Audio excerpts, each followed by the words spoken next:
Raju sir के नाम से इस यूट्यूब चैनल में आपका हार्दिक स्वागत है। एम्स एग्जाम एमसीक्यू के इस वीडियो की कड़ी के अंदर अगला वीडियो हम लेके आए हैं। और आज हम जो है थोड़े छोटे क्वेश्चन जो है और कंसेप्चुअल बेस्ड क्वेश्चन जो है वो डिस्कस करने जा रहे हैं। तो वीडियो क्वेश्चन की इस कड़ी के अंदर सबसे पहला क्वेश्चन जो है अपने सामने, allopurinol is used to treat gout. Allopurinol is a drug which is used in the treatment of gout. Gout एक कंडीशन है जॉइंट की जिसमें जॉइंट्स का इन्फ्लामेशन हो जाता है और ज्यादातर स्मॉल जॉइंट्स का इन्फ्लामेशन होता है due to the hyperuricaemia, है ना। गाउट्स के अंदर क्या देखने को मिलता है? Hyper uricaemia. जैसे डायबिटीज के अंदर हाइपर ग्लाइसीमिया देखने को मिलता है, ग्लूकोज ज्यादा देखने को मिलता है, वैसे गाउट के अंदर हाइपर यूरिसीमिया। यूरिसीमिया का मतलब है तो यूरिक एसिड, तो यूरिक एसिड का लेवल जो होता है वो इंक्रीज देखने को मिलता है ना। यूरिक एसिड का लेवल ज्यादा बॉडी में होने का जो है दो रीजन होते हैं, प्राइमरी और सेकेंडरी, है ना। इसके होने के दो कारण होते हैं, one is primary and second one is secondary. Primary hyper uricaemia जो होता है वो ज्यादातर डाइट से संबंधित होता है। डाइट, वैसे वो डाइट जिसमें प्यूरिन प्रोटीन जो है वो हम ज्यादा इंटेक करते हैं, प्यूरिन प्रोटीन एक्सेस इंटेक करते हैं अगर प्यूरिन प्रोटीन का, तो उस प्यूरिन प्रोटीन से क्या बनता है? Uric acid. यूरिन एक प्रोटीन है, अमाइनो एसिड है, और उससे यूरिन एसिड का सिंथेसिस क्या होता है? ज्यादा। इस तरह के हाइपरयूरिसीमिया को प्राइमरी हाइपरयूरिसीमिया कहते हैं। ज्यादातर उन लोगों में होता है जो नॉन वेजिटेरियन डाइट जो है वो लेते हैं। सेकेंडरी हाइपरयूरिसीमिया जो होता है वो किसी डिजीज या ड्रग से होता है ना, ड्रग्स या डिजीज इंड्यूस होता है। ये ज्यादातर किससे होता है? किसी दवाई या बीमारी की वजह से। ड्रग्स के अंदर यहाँ पे हम देखें तो कुछ मरीज जो है एंटी हाइपरटेंसिव ड्रग लेते हैं, क्लोरथायाजाइड, डायबिटिक टाइप की कैटेगरी की दवाई आती है जो ब्लड प्रेशर को कंट्रोल करने में काम में लिया जाता है, सीटीडी दवाई का नाम है। और डिजीज लाइक ल्यूकेमिया, है ना, ल्यूकेमिया जो है वो ब्लड का इन्फेक्शन है, और उसके ट्रीटमेंट में जो ड्रग्स काम में लेते हैं उससे सेल का डिस्ट्रक्शन ज्यादा होता है और उससे यूरिक एसिड का लेवल बढ़ता है। तो इस तरीके से हाइपर यूरिसीमिया को हम डिवाइड करते हैं प्राइमरी और सेकेंडरी टाइप के अंदर। प्राइमरी हाइपर यूरिसीमिया जो है वो जिस भी मरीज को होता है जिसमें यूरिक एसिड का लेवल ज्यादा होता है ना, उसको हम ट्रीट करते हैं with the help of dietary restriction, है ना, कि उसको जो है चने चौले मूंग चीकू सीताफल सेव की फली बथुआ, ये सारी जो डाइट, चने दालें जो है जिसके अंदर प्रोटीन ज्यादा पाया जाता है उसका इंटेक, और मीट एनिमल प्रोडक्ट जो है उनका इंटेक बंद करना होता है जिसमें प्यूरिन प्रोटीन ज्यादा होती है। सेकेंडरी हाइपरयूरिसीमिया जो है उसको ट्रीट किया जाता है with the help of drug, और दैट ड्रग इज एलोप्यूरिनोल। तो एलोप्यूरिनोल बेसिकली हाइपरयूरिसीमिया को कम करने के लिए, यूरिक एसिड का प्रोडक्ट बॉडी में लेवल ज्यादा होता है उसको मिनिमाइज करने के लिए काम में लिया जाता है। गाउट बीमारी के अंदर यूज की जाती है ड्रग, नाम है इसका allopurinol. What is the normal uric acid level in the blood? That is 0 to 4 mg per dl। कितना होता है? 0 to 4 mg per dl। 4 जो है नॉर्मल लेवल होता है ब्लड के अंदर यूरिक एसिड का। तो ये प्रोसेस है हाइपर यूरिसीमिया और गाउट का। यहाँ पे क्या प्रिंसिपल थेरेपी है एलोप्यूरिनोल देने का, ये क्वेश्चन ने पूछा है। फर्स्ट ऑप्शन है टू इंक्रीज जॉइंट मोबिलिटी। तो आप इस प्रोसेस से समझ रहे हो कि ये कोई जॉइंट को मोबिलिटी बढ़ाने वाली दवाई नहीं है, जॉइंट मोबिलिटी के लिए नहीं दिया जाता है। दूसरा है टू डिक्रीज साइनोवियल स्वेलिंग, तो ये कोई स्वेलिंग कम नहीं करता है। तीसरा इंपॉर्टेंट ऑप्शन है to decrease uric acid production. यही हम बोल रहे हैं, यूरिक एसिड का लेवल जब ज्यादा हो जाता है तब ये दवाई देते हैं ताकि यूरिक एसिड का लेवल जो है कम हो जाए। इसका मतलब ये दवाई डिक्रीज करती है यूरिक एसिड के प्रोडक्शन को, तो ये दवाई यूरिक एसिड के प्रोडक्शन को कम करती है। To prevent crystallisation of uric acid, ये बात भी सही नहीं है। तो एलोप्यूरिनोल वो दवाई है जो यूरिक एसिड के प्रोडक्शन को क्या करती है? कम करती है। कैसे करती है उसको हम समझे, यूरिक एसिड का प्रोडक्शन कम कैसे करेगी? यहाँ सी आंसर सही रहेगा, यूरिक एसिड का प्रोडक्शन मिनिमाइज करती है। कैसे करती है? तो एलोप्यूरिनोल जो है वो इंटरफेयर करती है यूरिक एसिड का जो प्रोडक्शन प्रोसेस है उसके फाइनल स्टेप के साथ में, फाइनल स्टेप जो होता है उसके साथ में इंटरफेयर करती है। और फाइनल स्टेप के अंदर एक एंजाइम काम में आता है जो प्यूरिन को किस में कन्वर्ट करता है? प्यूरिन प्रोटीन को किस में कन्वर्ट करता है? यूरिक एसिड में, और फाइनल स्टेप में। और उस एंजाइम का नाम है जैंथीनॉक्सीडेज। जैंथीनॉक्सीडेज का नाम का ये एंजाइम है। ये एंजाइम जो होता है कन्वर्ट करता है प्यूरिन को किस में? यूरिक एसिड के अंदर। ये दवाई जो होती है वो जैंथीनॉक्सीडेज नाम का जो ये एंजाइम है, इस एंजाइम को क्या करती है? इनहिबिट्स करती है। क्या करती है? इनहिबिट्स। अगर ये एंजाइम इनहिबिट हो जाएगा तो प्यूरिन किस में कन्वर्ट नहीं होगी, यूरिक एसिड में। तो प्यूरिन प्रोटीन यूरिक एसिड में जब कन्वर्ट नहीं हो पाएगी तो यूरिक एसिड का लेवल जो है या प्रोडक्शन जो है वहाँ पे डिक्रीज हो जाएगा, कम हो जाएगा। और जब यूरिक एसिड का प्रोडक्शन कम हो जाएगा तो जो है वहाँ पे हाइपर यूरेसिमिया ट्रीट हो जाएगा। तो ये पूरा इस दवाई का प्रोसेस रहता है। एलोप्यूरिनोल ये ड्रग है। अगले क्वेश्चन की हम बात करें, client has had mid thigh amputation, मरीज का क्या है mid thigh amputation, to promote early and efficient ambulation. Ambulation को प्रमोट करने के लिए क्या करेंगे अपन, मरीज को एम्बुलेट करना है तो क्या वहां पे काम में लेंगे। मिड थाई एम्पुटेशन हुआ है, एम्पुटेशन का मतलब होता है जो है किसी भी ऑर्गन को, बॉडी के ऑर्गन को कट करके हटा देना। तो थाई से ऑर्गन का एम्पुटेट किया है और अर्ली एंड एफिशिएंट एम्बुलेशन कराने के लिए मरीज को क्या करेंगे हम। पहला ऑप्शन दिया हुआ है keep back rest elevated, back rest को एलिवेट करके रखेंगे।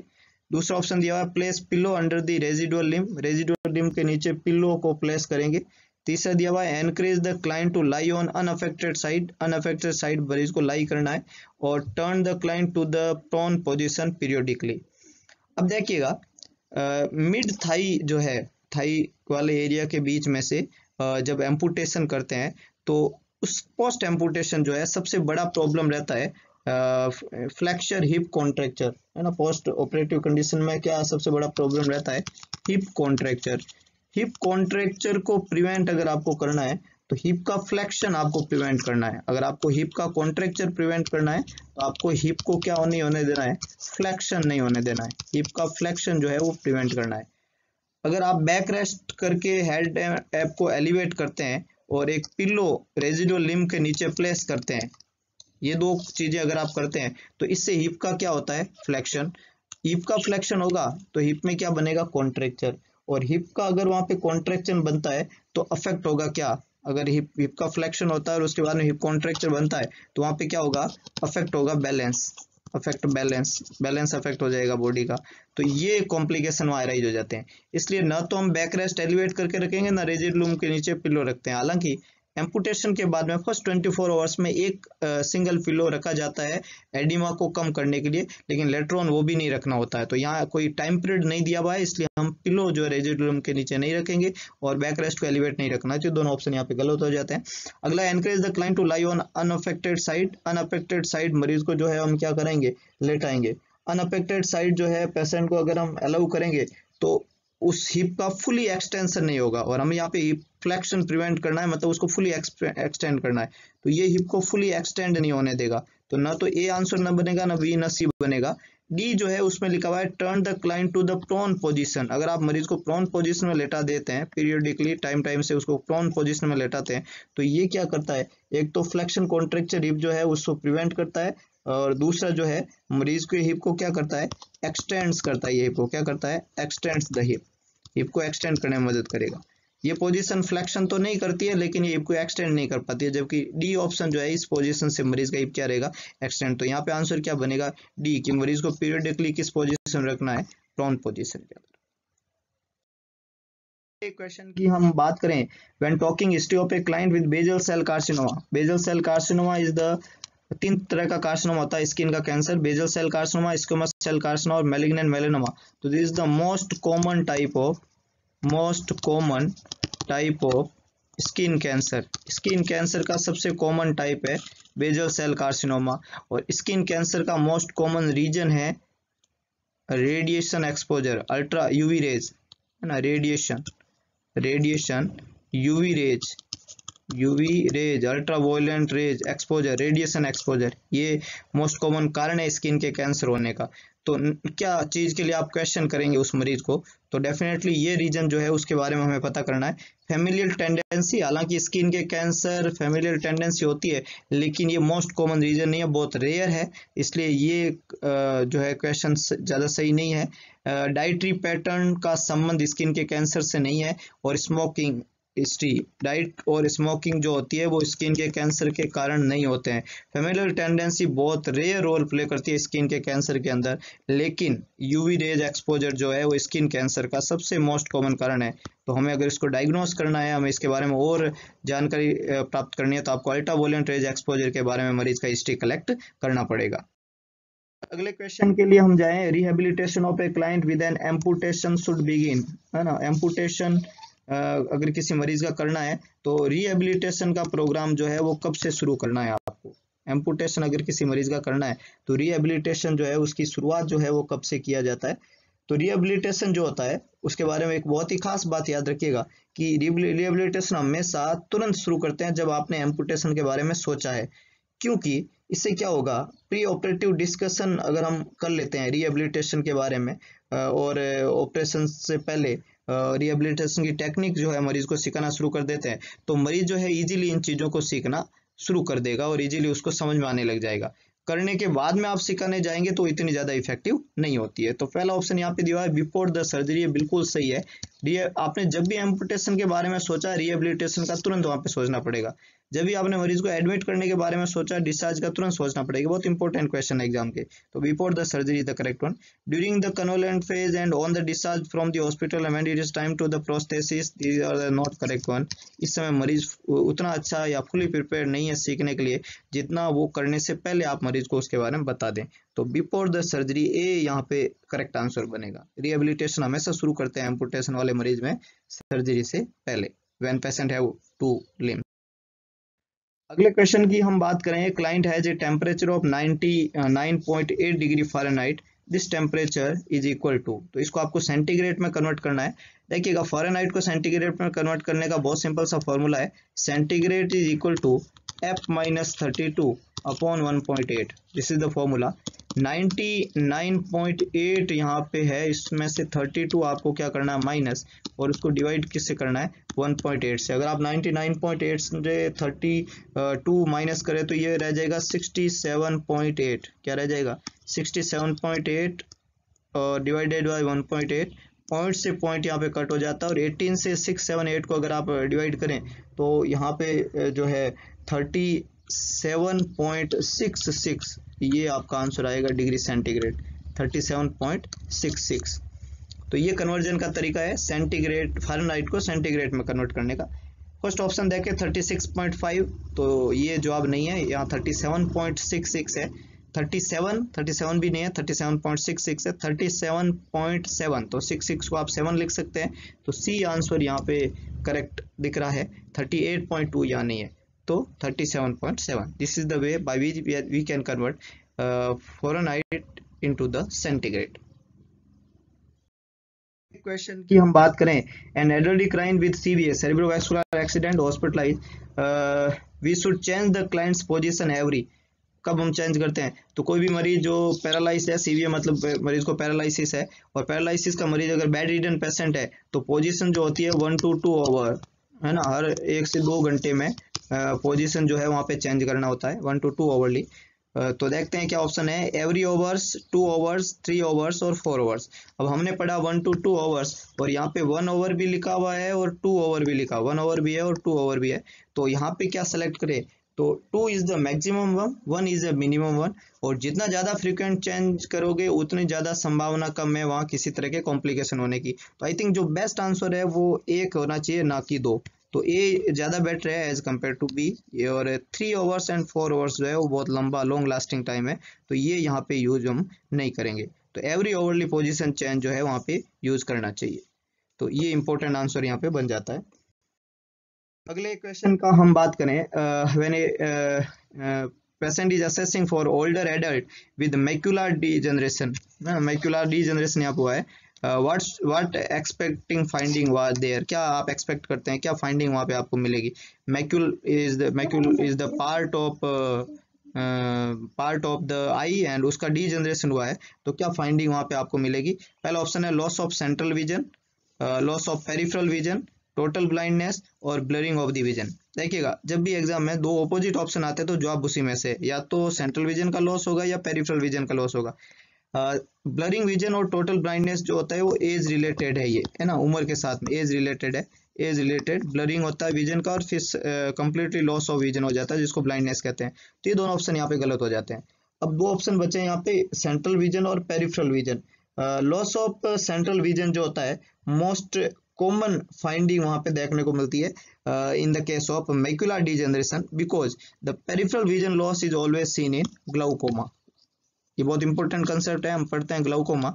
ये कंडीशन आई कि जिसके अंदर जो है इंक्रीज हो जाता है इंट्रा ओक्यूलर प्रेशर, और आईओपी जब बढ़ता है तब तो पेरिफेरल विजन का लॉस होता है, और जब भी आई में किसी तरीके का डीजनरेशन होता है, आई में किसी तरीके का वहाँ पे जो है इंजुरी होता है, तो सेंट्रल विजन का लॉस होता है, देखने को मिलता है। तो ए यहाँ पे करेक्ट रहेगा, बी नहीं रहेगा।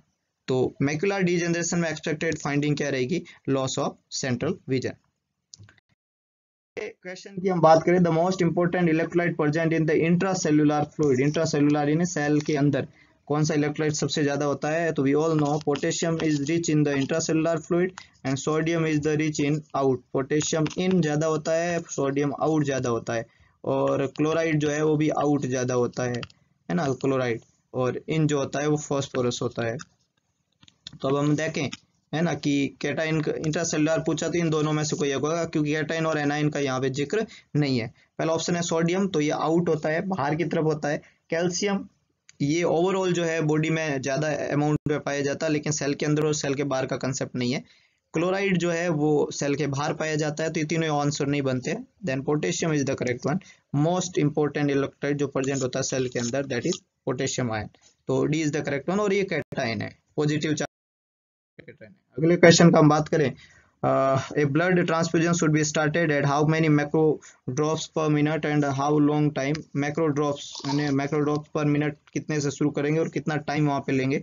तो इनिशियली जो है it started with 15 to 50 drops for 15 minutes. 15 का यहाँ कंसेप्ट है, तो 10 ड्रॉप 10 मिनट्स शॉर्ट टाइम है, 20 ड्रॉप 10 मिनट्स शॉर्ट टाइम है, 10 minutes is the short time, the time is 15 minutes. Both are incorrect. Next one 25 to 50 drops for 15 minute is the correct one. ये 15 minutes के लिए 25 drops हम वहाँ देते हैं, और 120 ड्रॉप्स जो कि थोड़ा फास्ट टेस्ट है, इस स्पीड से हम नहीं करते हैं। तो initially start with 25 to 50 drop for 15 minutes. Blood transfusion macro drops की यहाँ पे बात हुई है, और इनिशियली स्लो स्टार्ट करते हैं, ट्रांसफ्यूजन रिएक्शन नहीं हो तो उसके बाद में उसको सेट करते हैं 100 ml पर ओवर के हिसाब से अल्टीमेटली देना होता है, लेकिन initially start with 25 to 50 drop for 15 minutes. हम अगले क्वेश्चन की हम बात करें, which the care with regards to the vaginal radium implant के दौरान क्या तरह का केयर जो है वहाँ पे आप इंक्लूड करेंगे? तो सबसे पहले ऑप्शन की बात करें, clamping and draining the Foley at interval, providing a high residue diet, placing the client in a semi private room and raising the head of bed no more than 10 degree. तो जब भी internal implant होता है, head of bed को raise नहीं करना होता है, क्योंकि हेड ऑफ बेड को 10 डिग्री से ज़्यादा रेज करने की कंडीशन में इम्प्लांट जो है वो बाहर की तरफ डिस्प्लेस हो जाएगा। तो यहाँ पे डी आंसर जाएगा, we have to not raise the head of bed more than 10 degree. Rather all option, that is clamping और draining of the Foley at interval और providing high residue diet and placing the client in a semi private room, no need in the case of vaginal radium implant. Internal implant है तो इन चीज़ों की ज़्यादा जरूरत नहीं रहती है, लेकिन हेड ऑफ बेड जो है उसको 10 डिग्री से ज़्यादा रेज करके नहीं रखना होता है, नहीं तो जो आपने रेडियम इम्प्लांट किया है वो क्या हो जाएगा? डिसलोकेट हो सकता है। तो ये कुछ इंपॉर्टेंट एमसीक्यूज थी जिसको हमने डिस्कस किया। इसी तरीके के एमसीक्यू का आनंद उठाने के लिए जुड़े रहिए मेरे चैनल से। अगर आपको वीडियो पसंद आए तो चैनल को लाइक, वीडियो को शेयर और कमेंट जरूर करें, ताकि मैक्सिमम जो है जो भी इससे संबंधित इश्यू है उसको हम करेक्ट करके आगे की तरफ प्रोसीड करें। Class is dismissed.